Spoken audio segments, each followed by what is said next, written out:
আজকের রাধারানী সখীদের কাছে বলছিল কৃষ্ণ ভালোবাসলে যে, কৃষ্ণ নামে কাঁদলে যে কত সুখ পাওয়া যায়। মনে রাখবে বাবা, জগতে নাচানাচি করার শ্রোতা অনেক পাওয়া যায়, কিন্তু কৃষ্ণ নামে নয়ন জলে বুক ভাসিয়ে কীর্তন শোনার শ্রোতা জগতে খুব দুর্লভ। আর একটা কথা মনে রাখতে হবে বাবা, আমার ভগবান একটু ভালোবাসার কাঙাল। ভক্তের কাছে জীবনে বলেনি আমার শ্বেত পাথরের মন্দির গড়ে দে, ভক্তের কাছে কোনোদিন বলেনি আমায় মোটা মোটা রজনীগন্ধার মালা দিয়ে সাজিয়ে দে, কোনোদিন বলেনি আমায় ভালো ভালো ফল মিষ্টির ডালা দিয়ে আমায় খেতে দে। তবে ভগবানের চাওয়া নেই বলা ভুল বাবা, আছে। কি চাই জানো? ওরে কলির জ্ঞানন্ধজি, সারাদিনে তোরা সংসারে মেতে থাক, কিন্তু সারা দিনের মধ্যে যদি একটুখানি আমার চরণ তলে বসে একেবারে যদি নয়ন জলে বুক ভাসায়,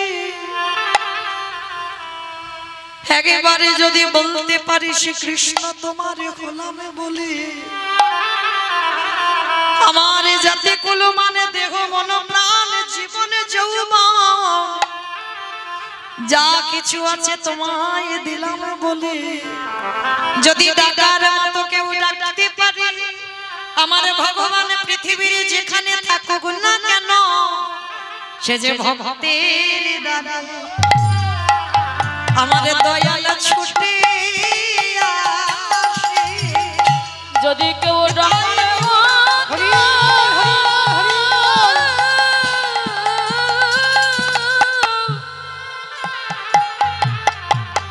কেউ ডঙ্গর মতো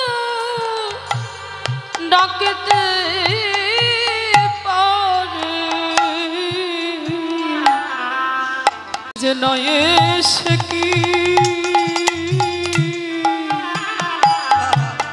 আমার দয়াল থাকিতে পারে। হে কৃষ্ণ কৃপা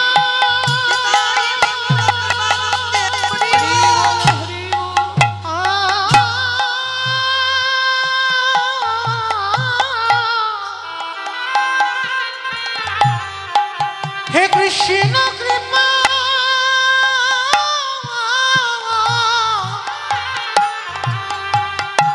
কর বলে ডাকিতে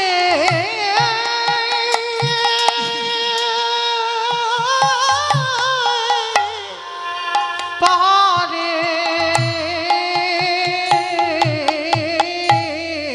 আমার দয়াল হরি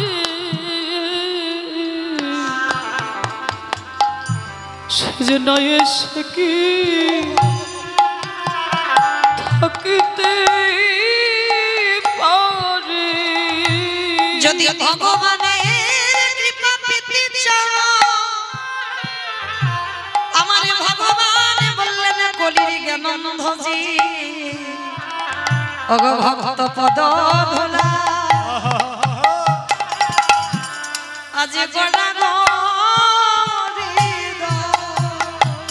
বৈষ্ণব কৃপা,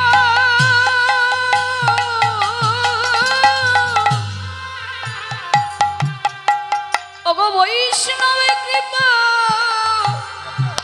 কৃপা করো বলে,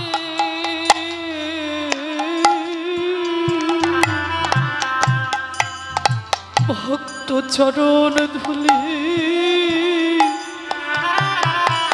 গর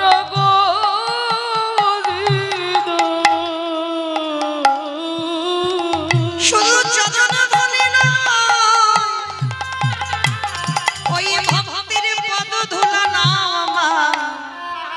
ওই ধুলা মাখয়া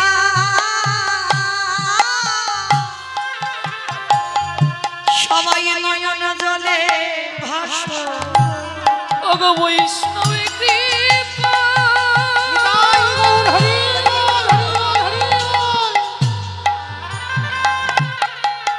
ওগো বৈষ্ণব কৃপা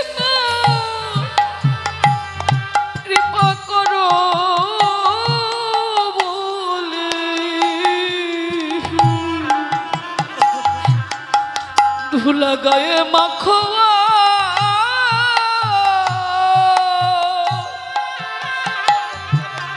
নয়ন জলে ভাসো এই মহাপ্রভু এই নদিয়ার মাটিতে দাঁড়ায়ে ভক্তদের নিয়ে কি করে জানো বলি ধরা ধরিয়া আজ জড়া জড়ি সদাই মুখে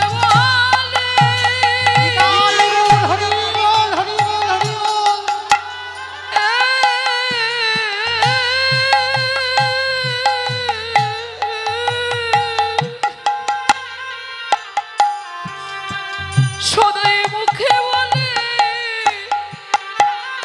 হরি হরি করে ধরা ধরিয়া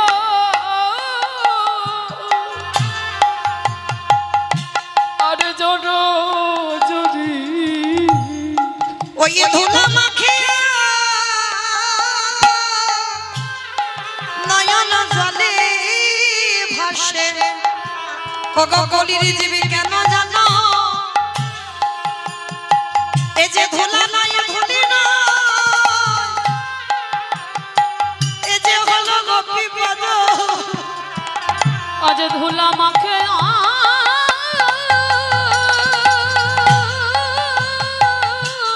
হরি হরি বল ধুলা মাখে নয়ন জলে ভাসে করে ধরা ধরিয়া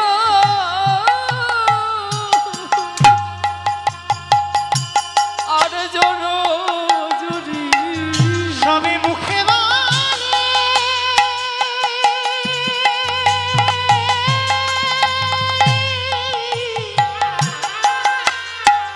সদাই মুখে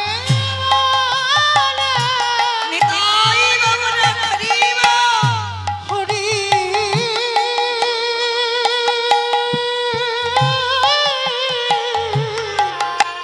হরি হরি ধরা ধরিয়া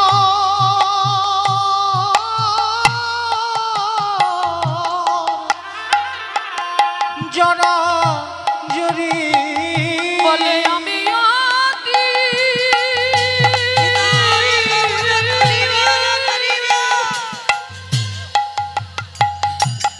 বলে আমি অতি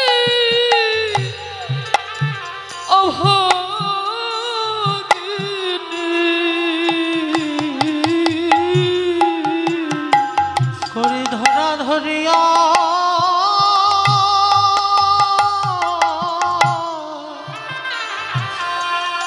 জরা জরি সদাই মুখে বলে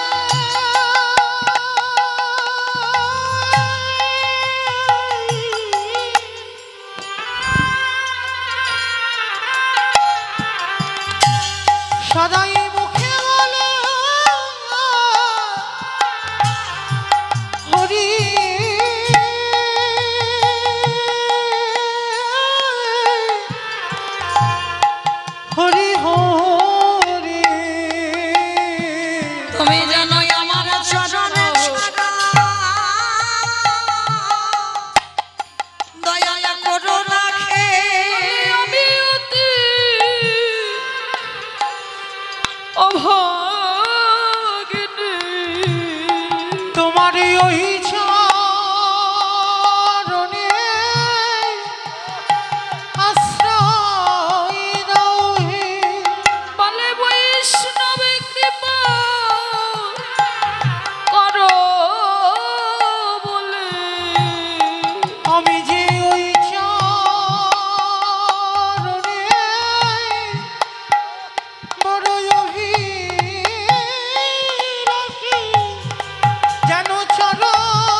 প্রতি জন্মে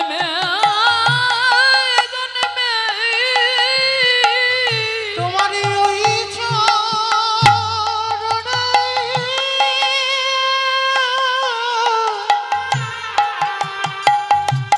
আমায় আশ্রয় দিও।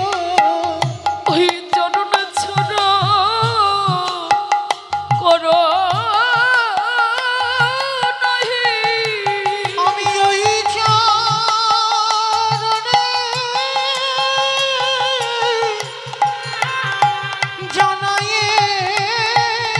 ভক্ত কৃপা বিনা ভগবানে মেলে না আমি ওই চরণে অভিলাষী। ভক্ত কৃপা ছাড়া আর কিছু চাই না তোমারই ওই চরণে দাসী করো। আমি কৃপা বিনা আর কিছু চাই না শুধুই জানবে না জানবে আমার আর বলো হইব নহুই আপনি ওই চরণে আশ্রয় দাও। আমি আগে ভাগে জনাই রাখলো আমি এই নিবেদন জনাই রাখলো শুধু এ জন্মে নয় জন্মে জন্মে শুধু এ জন্মে নয় জন্মে জন্মে বলে বৈষ্ণবে কৃপা করো বলে ভগবানের কাছে জানাবে হে দয়াময় আমার এই দাদা ভাই যে তুলসীর মালাটা পড়ে আছে বড় ভক্ত মানুষ গো আমার বৃন্দা দেবীর কাছে প্রার্থনা এত সুন্দর মালা গেথে যে আমার মতো অধম কীর্তনিয়ার গলায় পড়িয়েছে আপনারা ওনাকে আশীর্বাদ করবেন কারণ ভক্তির রানী হচ্ছে তুলসী মা কারণ ভগবানেরও কৃপা পেতে গেলে তুলসী মার কাছে আরতি জানাতে হয় তো আপনারা প্রার্থনা করবেন যেন এই তুলসীর মালা আমাদের মতো অধম কীর্তনিয়ার গলায় দিয়ে যেন একদিন এই ভক্তি রানী তুলসী মায়ের কৃপা হয়ে যায় নিতাই গৌর হরি বল। হরি বল, হরি বল। জয় রাধে। শিল্পী যা বললো এটা কি সত্যি বলেছেন? একটা অধমা কি সত্যি কি সে মানে পাওয়ার যোগ্য নয়? আমার তো মনে হয় আমার জীবনের শ্রেষ্ঠ দান একজন শ্রেষ্ঠা শিল্পীর গলায় পড়িয়েছি যে নাকি সবসময় রাধা গোবিন্দের লীলাকে গুণগান অহর্নিশি বলে তার মুখে থেকে নিঃসৃত হয়। তা সে কি তুচ্ছ লোক হতে পারে? এটা আপনারা বলুন। যাই হোক, আমি দিয়েছি, আমার ভালো লেগেছে, আপনারা একে আশীর্বাদ করবেন। এজন্য আপনাদের মতো প্রতিনিয়ত এমনি ভাবে আপনাদের মতো সাধু সঙ্গ পায়। আর যেদিন এই দেহ ছেড়ে প্রাণ পাখি চলে যাবে সেদিন যেন ওই রাধা গোবিন্দের চরণে স্থান পায়। নিতাই গৌর হরি বল। নিতাই গৌর হরি বল, হরি বল, হরি বল, হরি বল।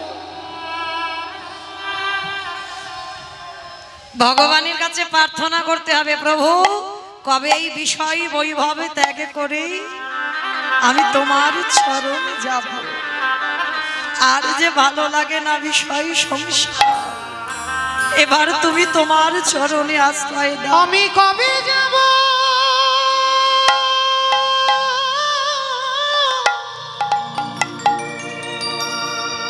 বিষয় ছেড়ে এবার আমায় পার করে দাও। ওই মধুর বৃন্দাবন কৃষ্ণ নামে হরি বল, হরি বল।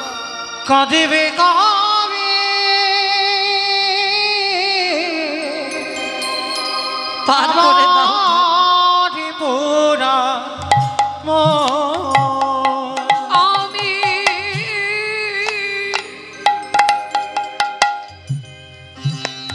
কবে যাব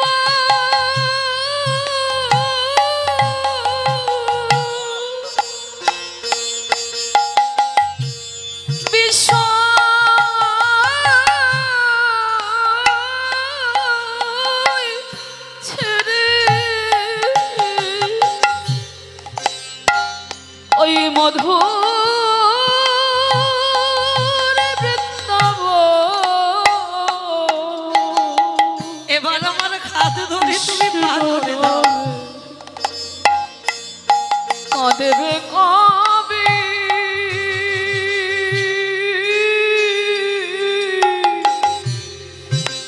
আমার পুরো কৃষ্ণ নামে নামা বলি পড়িব কবে গাই। কৃষ্ণ নামে নমালি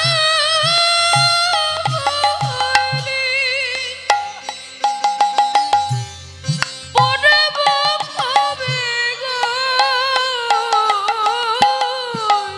ওরে কবে আমি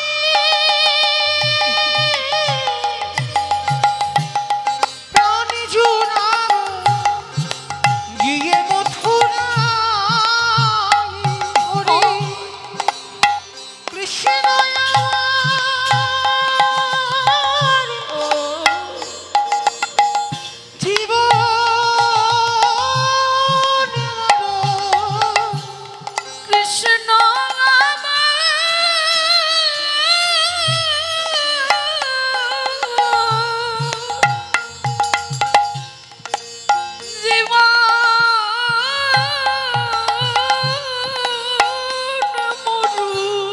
কবে পাবো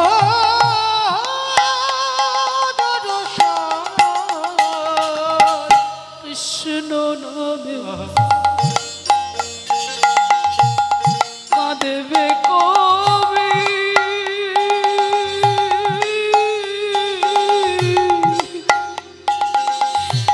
আমার পুরো ওরে মা কৃষ্ণ নামে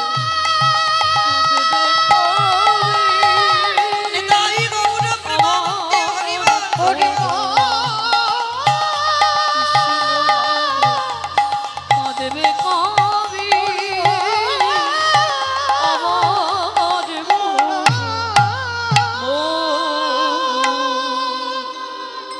ভালো যদি বাঁচতে হয় ভগবানের চরণ সকাল সকাল আঁকড়ে ধরো, আর সকাল গড়িয়ে গেলে আর ভজন সাধন কোনোটাই হবে না। শুধু এলাম জগতে, খেলাম, ছেলে পুলে মানুষ করলাম, কিছু কাজ হলো না।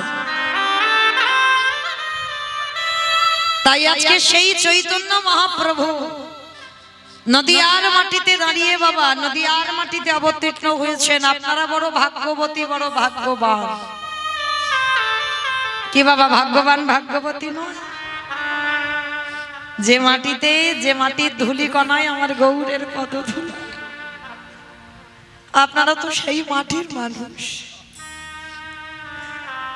আমরা যত যত কীর্তনীয় আছি বাবা, যেখানেই যাই না কেন সবার আগে নদিয়ার কথাটা আগে বলতে হবে। নদিয়ার নাম না নিলে কীর্তনীয় হবে না। তাহলে আপনাদের মতো ভাগ্যবতী ভাগ্যবান আর কেউ আছে বলে মনে হয়? আমি তো আপনাদের থেকে অনেক দূরের মানুষ। আশীর্বাদ করেন, এ জন্মে তো হয়ে গেল, আবার যদি কোনোদিন আমি মানুষ হয়ে আসি,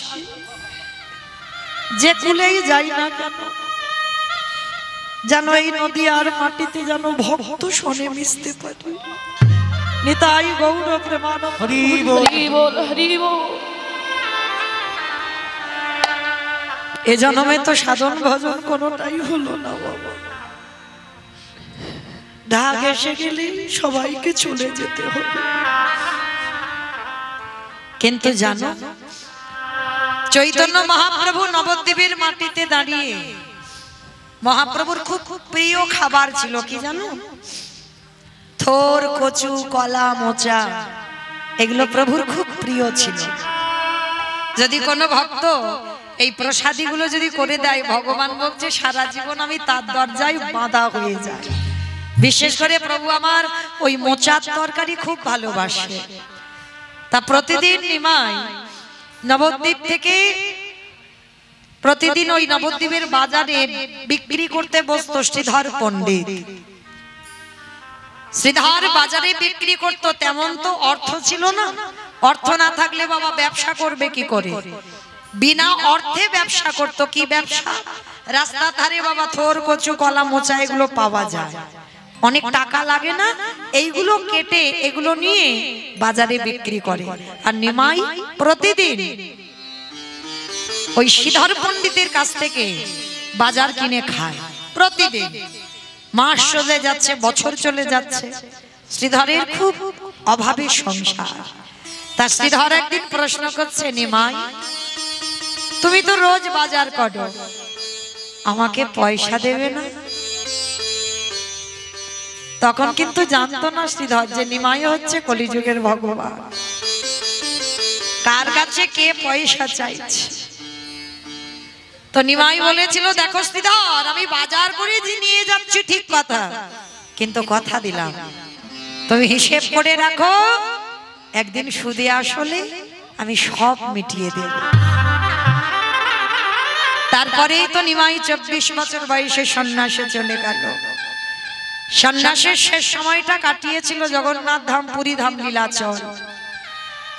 মহাপ্রভু সিদ্ধান্ত নিয়েছিল একদিন পুরী ধাম থেকে যাবে বৃন্দাবন। তা বৃন্দাবনে যাবে, নদিয়ার মানুষদের খবর দিয়েছে তোমরা এসো আমাকে দেখে যাও, আমি বৃন্দাবন যাত্রা করব। তো নদিয়ার মানুষরা সবাই ছুটে যাচ্ছে নিমাইকে দেখবে বলে। যার যার ঘরে যা যা কিছু ছিল, নিমাই যেটা যেটা ভালোবাসে খাওয়াবে বলে নিয়ে যাচ্ছে। শ্রীধর তখন বুঝেছে বাবা নিমাই হচ্ছে কলিযুগের ভগবান, কিন্তু এত অভাব, নিমাইকে খাওয়াবে তেমন কোনো জিনিস শ্রীধরের ঘরে ছিল না। কি দেব আমার নিমাইকে? হঠাৎ চিন্তা করতে করতে দেখে না বাবা গাছে একটা মোচা হয়ে আছে, মোচাটা কেটে নিয়েছে, কিন্তু রান্না করবে, মোচাটা তো বানাতে রান্না করতে সময় লাগবে। ততক্ষণে যদি প্রভু চলে যায়, নদিয়া থেকে ভক্তরা সবাই চলে গেছে পুরী ধাম প্রভুর সঙ্গে সাক্ষাৎ করতে।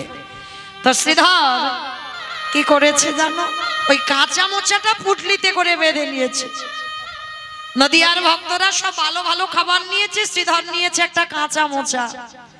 আর কাঁচাটা মোচাটা নিয়ে তখনকার দিনে বাবা গাড়ি ঘোড়া নয়, পায়ে হেঁটে নবদ্বীপ থেকে শ্রীক্ষেত্র লীলাচল গিয়ে দেখছে বাবা লাখো লাখো ভক্তরা দাঁড়িয়ে আছে। আর নিমাই ঠিক এই আজকের আমি যেমন কীর্তন গাইছি, প্রভু আমার এমনি ভাবে দাঁড়িয়ে কীর্তন করছে, মানে এত ভক্তির ভিড়। শ্রীধর সবার পিছনে দাঁড়িয়ে আছে।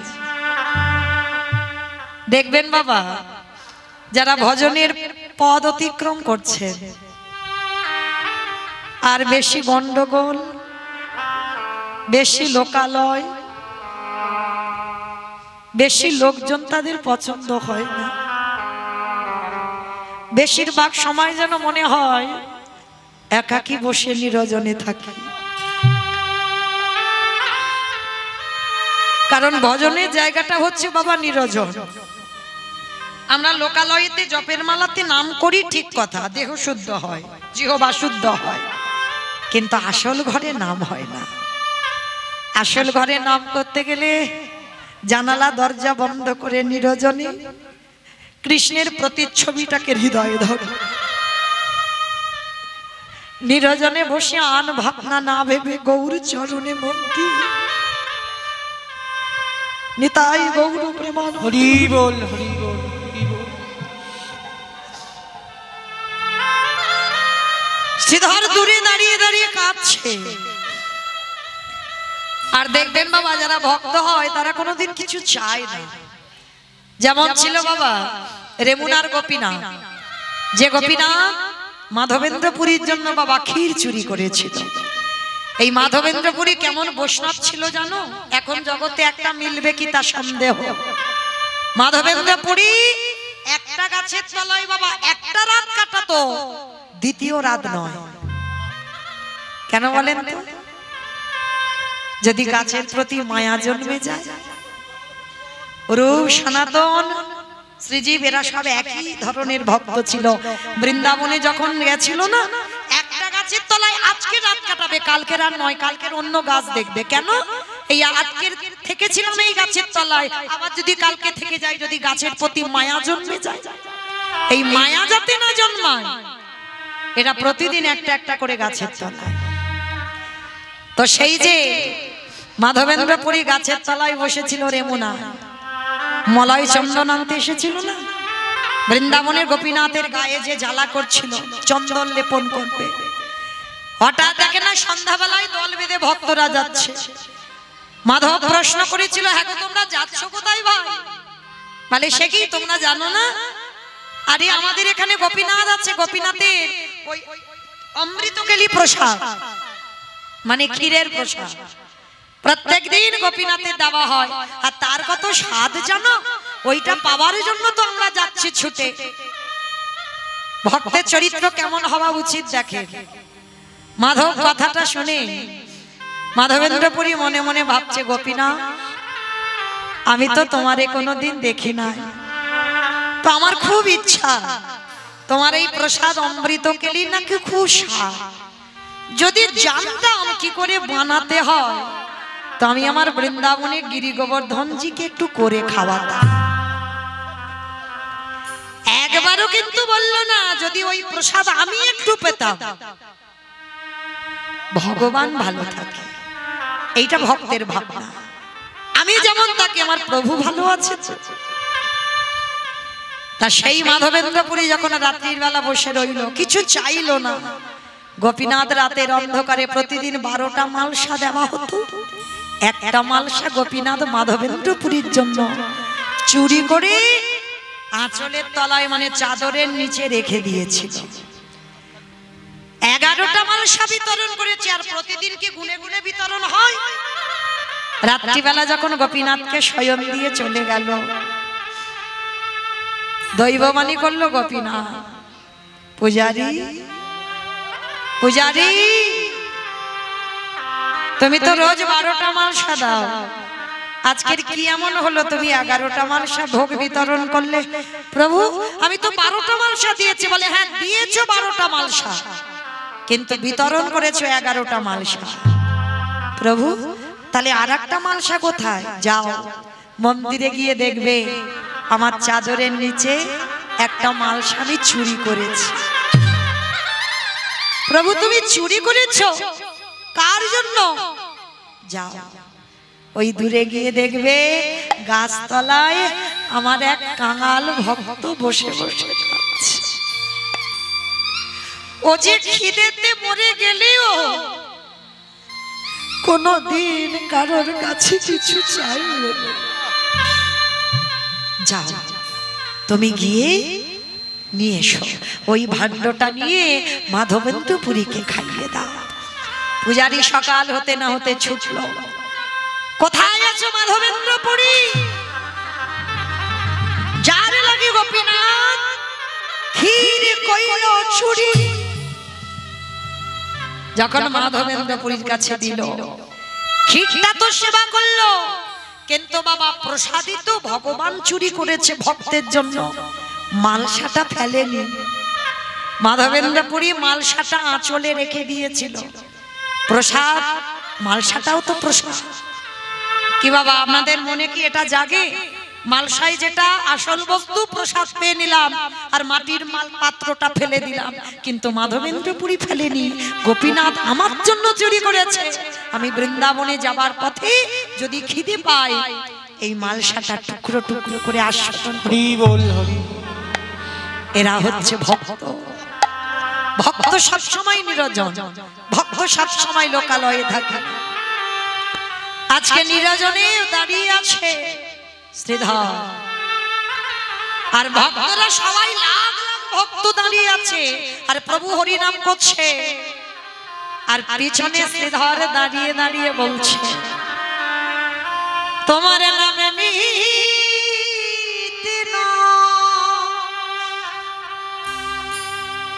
এটা বাবা বিজয় সরকারের একটা গান। তোমার নামে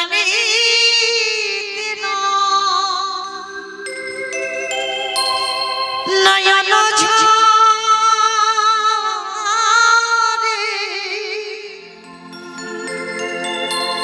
প্রেম বনা এসে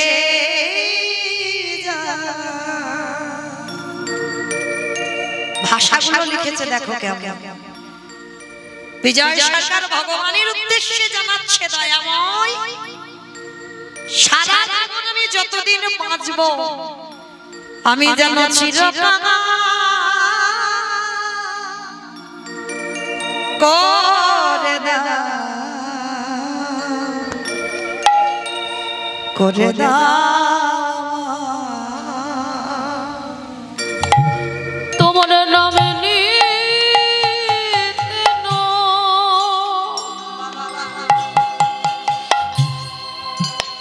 নয়ন ঝরে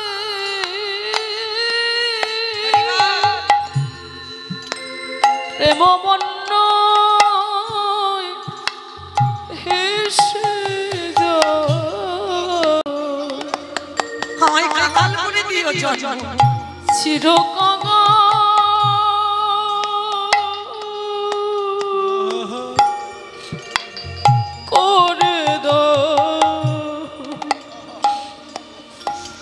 করে দাও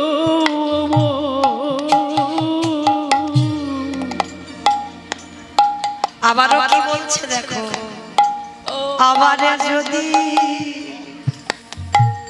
আসে দয়া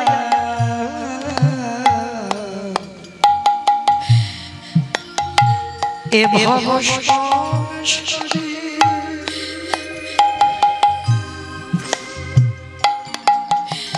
যেন কৃষ্ণ ভক্ত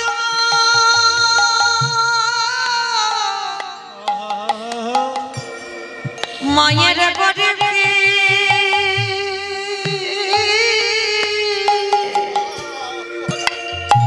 জান দয়াল বরে যদি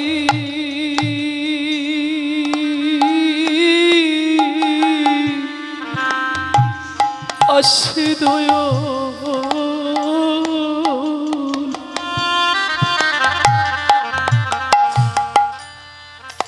এ ভব সংসারে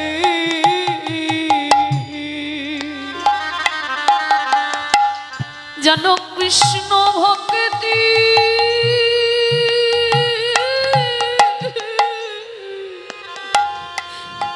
মায়ের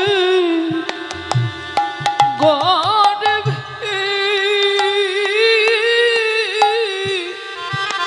জন্ম দিও মোরে ও দয়াল মুছি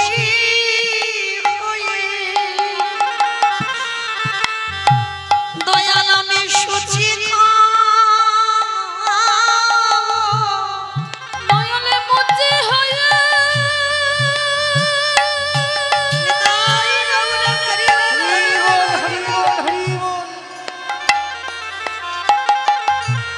দয়ালে মুচি হয়ে আমি সুচি হব আমার মনে যদি রাগি চিরকাল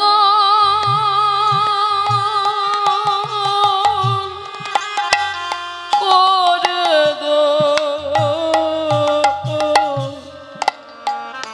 দাও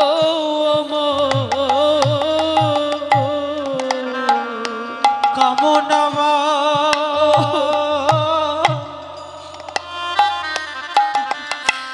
বাসনা ছেড়ে কবে শুদ্ধ হবে মন কবে ভক্ত সঙ্গে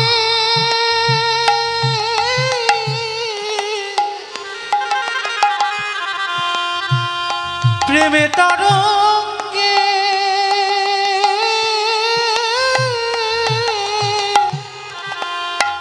যাব মধুর বৃন্দাবন ও কামনাব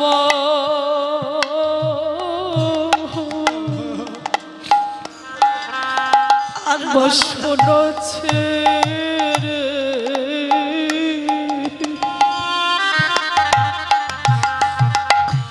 শুদ্ধ হবে মন।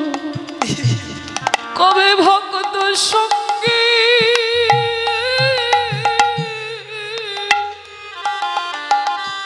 প্রেমে তরঙ্গে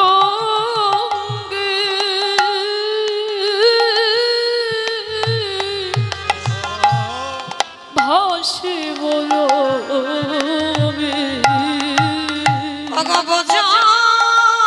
গোপী আমি সঙ্গে মিশে আমি ব্রজ গোপী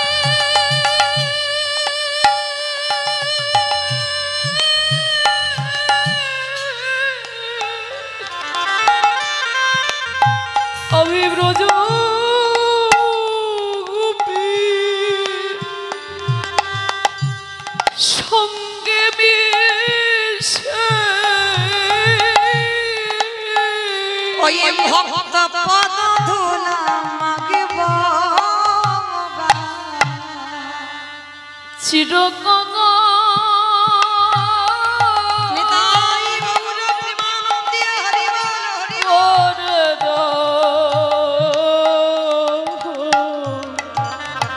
ওরে তো দয়ালি গুরু গো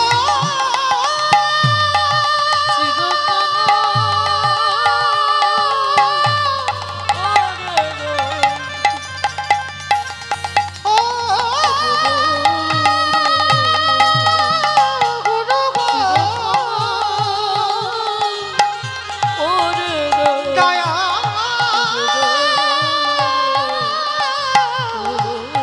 গুরু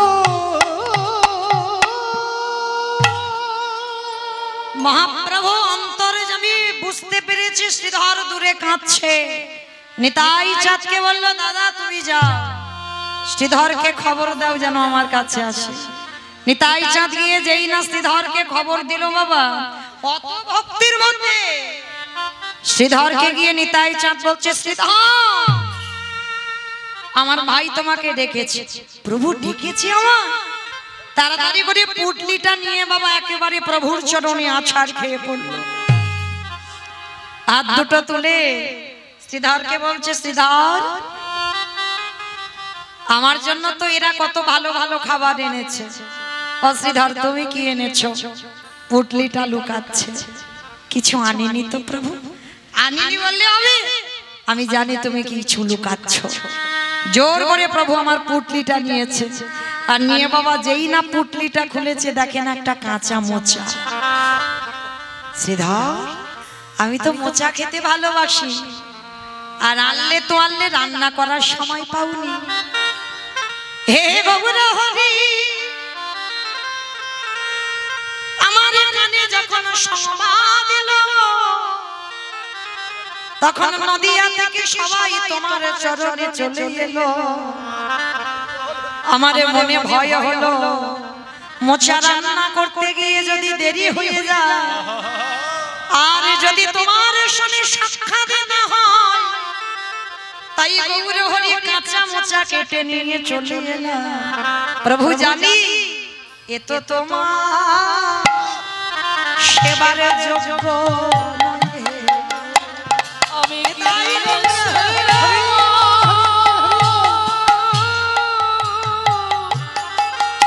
আমি কি দিয়ে সেবা দেব বলো এত সেবা যোগ্য নয় হে আমার গৌর হরি বলল শ্রীধর তোমার এই মোচারে আস্বাদন পাবার জন্য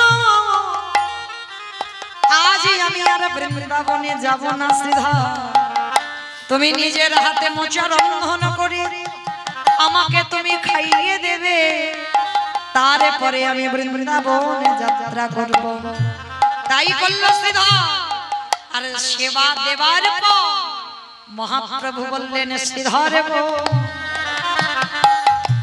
কত মাস কত বছর তোমার কাছে বাজার করে খেলা,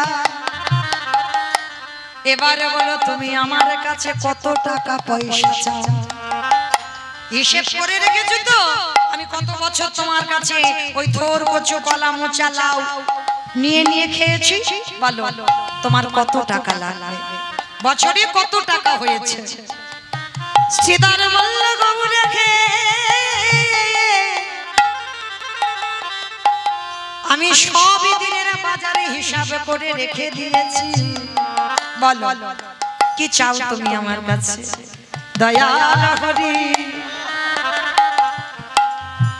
এই সংসারের মায়াতে পড়ে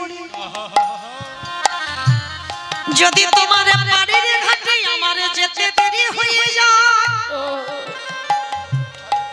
একান্ত যদি তুমি আমায় কিছু দিতে চাও, এই সংসারের ঘানিতে পড়ে হাবুডুবু খেতে খেতে যদি তোমার কথায় আমি কখনো ভুলে যাই, যেদিন আমার নিদানের সময় হবে,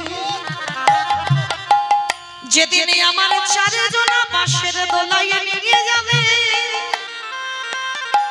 গৌরে তুমি আমার সামনে এমনি করে দাঁড়ায় থেকো, যেদিন আমার দেহ থেকে প্রাণ পাখিটা চলে যাবে, এই গৌরে তুমি আমার হাতে ধরে গে নদী পার করে দিও, ওগো পানের দয়া ও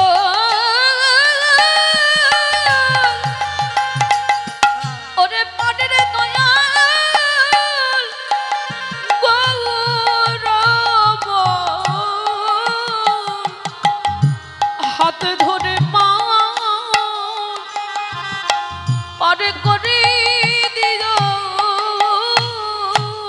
গৌর হরি বললেন শ্রীধর সময় থাকতে থাকতে যারা ভজন করে না, যদি বার্ধক্যকালে আমার কাছে আসতে ভুলে যায়, আমি তার হাতে ধরে নদী আমি পার করে দিই। তাই তো সময় থাকে হরি বল হরি বল।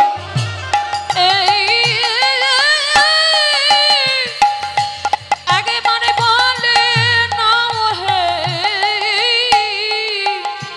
আমি তার হাতে ধরে পারে করি দিয়ে। ভগবান বললেন যে আমারে চাই তারই আমি চাই, যে আমারে না চাই তারই আমি না চাই। হরি বল কি বলছে? যে আমারে চাই তারে আমি চাই, যে আমারে না চাই তারে আমি না চাই। হরি বল